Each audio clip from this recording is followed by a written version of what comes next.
Next, a number is multiplied by 2 1 upon 3 times itself, and then 61 is subtracted from the product obtained. If the final result is 9200, then the number is here. It means here, let the number be x. Now it is multiplied by 2 1 upon 3 times itself. So first convert 2 1 upon 3. This is what mixed fraction. Convert it to improper. 3 to the 6 plus 1 7. 7 upon 3. So this x is multiplied by 2 1 upon 3, that is 7 upon 3. So other number is what? 7 upon 3 into x, that is 7x upon 3. So this is multiplied, and then 61 is subtracted from the product.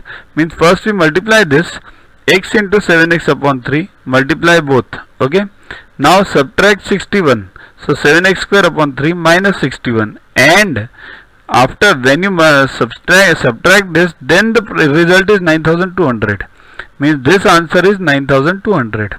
Okay, getting it? So now it's easy. Take 61 on this side, it becomes 92. 61, it gets added. Okay, so 7x square upon 3 is equals to 9261. Keep only x square on this side, take remaining on this side.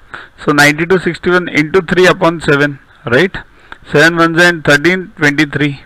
So 1323 into 7, 3969. X square equals to 3969. So x equals to square root of 3969. Find it by division method. 3969 two groups, 6 6 is 39, 36, 3 369, then 12, 123 into 3. So 63 is the answer. So the required number is 63. Next, find square root of the whole square root. See, these are the three fractions: 0.081 upon 0.0064 into 0.484 upon 6.25 into 2.5 upon 12.1. Now this you have to find out the square root. See, this problem seems to be difficult, but it's not. See here, first check number of places after the point in numerator and denominator. That will solve your majority of the problems. How many are there? In numerator there